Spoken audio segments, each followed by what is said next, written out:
Welcome to the next Porsche Top 5 episode. Today, we're about to have a look at the 5 great air-cooled engines from Porsche. But before we start with our ranking, welcome Patrick Long, Porsche factory racing driver, winner of the 24 Hours of Le Mans, and founder of the unique Luftgekühlt Festival in the United States.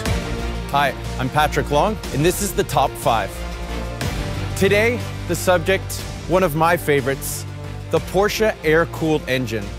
Let's take a look. To the naked eye, this seems like your daily driver cabriolet, but underneath, it's race-inspired technology. Disc brakes, a high-horsepower 2000 GS GT engine, lightened doors and hoods. On the coupe version, plexiglass quarter and rear windows. As a cabriolet, a weekend getaway car, but underneath, rally stage winning technology. When the word Carrera is met with a Porsche product, you know it's race-inspired. At its most powerful version, 155 horsepower doesn't sound like much, but this car was taking its toll on the competition with twice the displacement that they had. The 1600 and 2-liter engines, a dual overhead cam or 4-cam engine is where the magic happened in this car. 0 to 100K in 9 seconds. In the early 60s, this was a seriously quick car. The 804 holds a huge amount of history for an American named Gurney to take this car to a Formula One victory for Porsche.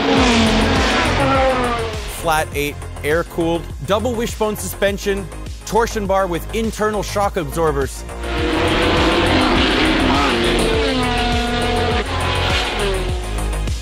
I realized quickly that the steering wheel has a quick release spline system.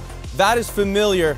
What's not so familiar is a knockoff style hub to get the steering wheel off. Nothing quick about this quick release. I don't think this car was quick to get in and out of. Luckily, it was quick on the racetrack. Actually, the ergonomics of this car are pretty nice. You don't want to think what you're sitting on, which is a fuel tank, but past that, for my 5'9", it doesn't fit too bad. In Rouen, just outside of Normandy, Dan Gurney took this car to Porsche's sole Formula One success in a World Championship race. The day, 1962, with only 4 of these examples ever made, this is a piece of Porsche's Formula One history. In 1995, the engineers were at it once again. Enter the 993, a 3.6-liter turbocharged Porsche, the last of the air-cooled 911s. The easiest aesthetic difference with the 993 Turbo is its rear wing.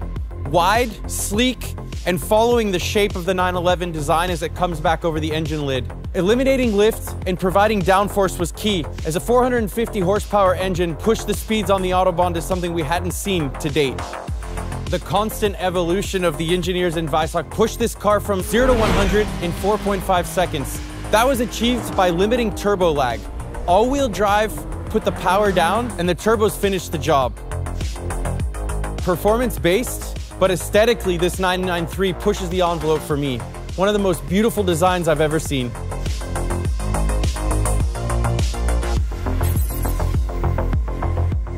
In 1968, the Porsche 908 enters the frame. On the back of lots of prototype success from PX Design, the Flat 8 leaves nothing to desire. An open-top prototype, you can tell the driver didn't have much to desire as far as sound, with the engine resting just behind the driver's ear. The FIA decided to limit the engine capacity to 3 liters. At just 545 kilograms, lightweight continued to be what pushed this car to new levels. This car was put to its test where you needed agility and quick direction change.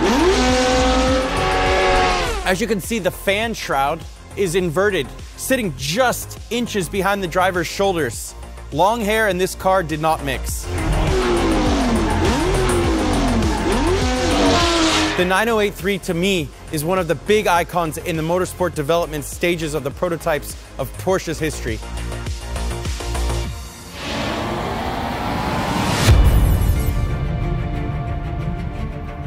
The 917 Longtail. To me, nothing morphs the heyday of when men were men racing at Le Mans and pure art. With a flat 12, 600 horsepower, 4.9-liter engine, it was the fastest car at Le Mans in 1971. 386 kilometers per hour. In the early 1970s, that made the drivers in these cars pioneers. The engineers lowered the rear shape of the fender and let that line flow into a sharper and lower rear wing. A flat fan mounted horizontally. As you look down at the car, you can see that turning at a high rotational speed. The driver's head just in front of the engine. There's no better soundtrack to create emotion than driving a 917, an experience that I'll never forget. The LH to me, with the Martini livery, is one car that's forever burnt into my mind.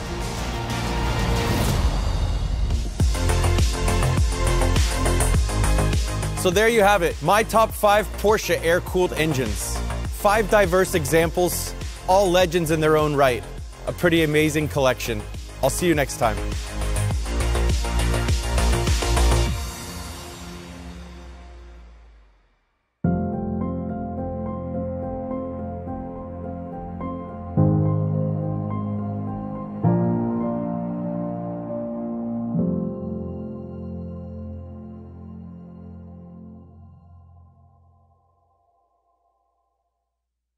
Top-performing race cars don't always have to be bulky. The best athletes from Porsche have always had a slim silhouette and outclassed their competitors. Next time, we will meet Lars Kern in his record-breaking GT2 RS. Stay tuned and see you then.